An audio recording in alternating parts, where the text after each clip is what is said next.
Hello my lovely friends, it's nice to see your smiling faces and I'm back, after a week.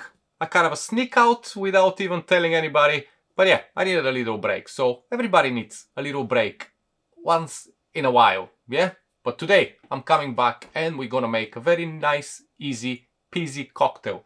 So it's called a Café Royal Matador.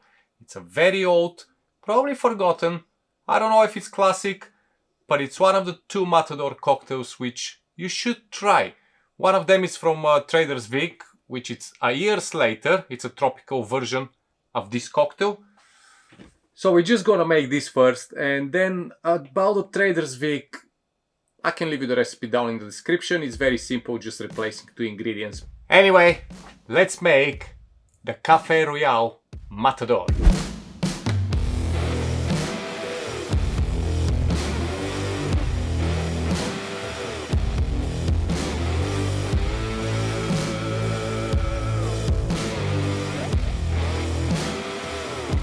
Okay, the Café Royal Matador, it's a very simple 3 ingredients cocktail, equal parts, fantastic, lovely slow sip, which inspires lots of riffs. And as I mentioned earlier, Trader's Vic kind of make a variation of the Café Royal Matador, and he call it obviously the Tequila Matador, which it's basically tequila, lime juice and pineapple juice. It's kind of like a tropical version in the style of Trader's Vic.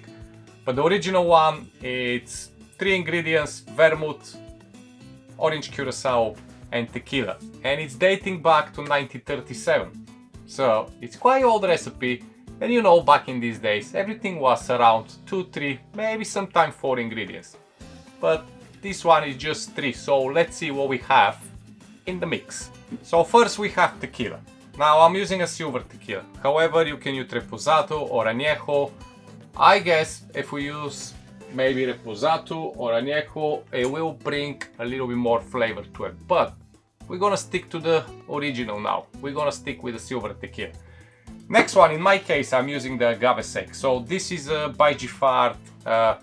It's a mixture of orange eau de vie and agave nectar to create a lovely agave sec, which is like a mixture between orange curacao triple sec with some agave notes, and it's just kind of insanely good. So it's working very nice with the tequila. However, the original recipe says orange curacao, so use your orange curacao or maybe Cointreau or Grand Marnier if you're fancy. I'm gonna stick with that, and if you can find it, get yourself a bottle.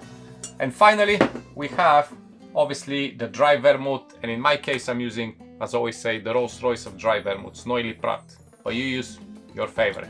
The cocktail is shaken, double strain, serve in a small cup glass, and that's it. No garnish required, no nothing. It's a basically enjoyment, slow, small sip. So let's make it.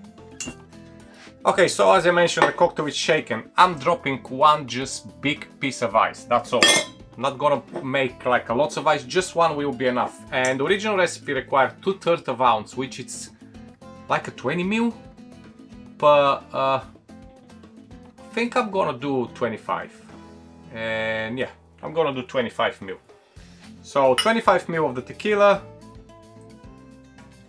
Obviously the recipe will be down in the description, so you can always go and check it out. The recipe I found, by the way, from punchdrinks.com, a wonderful website. If you ever want to get like inspired or find a nice recipe, I strongly recommend to visit this website. So 25 ml of the agave sec in my case. In your case it's gonna be orange curacao or a triple sec or Cointreau, whatever you choose. And finally we have 25 ml of our dry vermouth.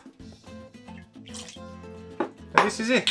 We're ready to give it a quick shake and serve. Okay. Alright. Around 10 seconds. You don't need too much. You just need to dilute a little bit, introduce some air to the cocktail, and that's it. We're done. And I'm done. Wonderful. Very nice to shake with a big cube of ice because it's not breaking, but it's gonna dilute the cocktail and just a little bit, not too much, and it's gonna cool it down to a very nice drinking temperature. Let's put it that way. Is that actually exist, drinking temperature? What do you think? I don't know. It may be. I don't know. Now I'm not gonna double strain because I have just one cube of ice. It's not broken at all, but if you use obviously just a normal ice, make sure you double strain because you don't want any of the ice shreds on the, is it called shreds? I think so. On the top floating. You want a nice clear cocktail. And there we go. A very small, short, kind of a tiny, slow sip in a small glass. It doesn't require any garnish because obviously we don't have any juices, syrups, any modifiers here.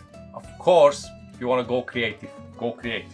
I'm just gonna stick with what I have in front of me. Café Royale Matador. Cheers!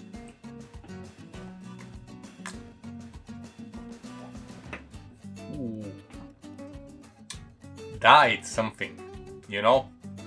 If you like the Prohibition era, and you're like me, like boozy cocktails which you can feel the spirit and experience the flavor of each one of the ingredients, this is a perfect example.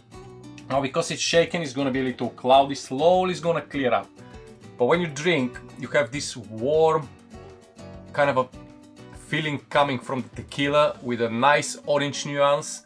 And of course I'm using the agave sec, so the agave here is a little bit prominent because I'm obviously pushing with the agave sec. But then you have a lovely dryness coming from the dry vermouth. So I would say it's a fantastic, wonderful aperitivo. Like before meal, or maybe just when you have a nice chat with friends and just want a lovely little drink, just to enjoy. Yeah? That's it from me for now. I'll see you soon with another video.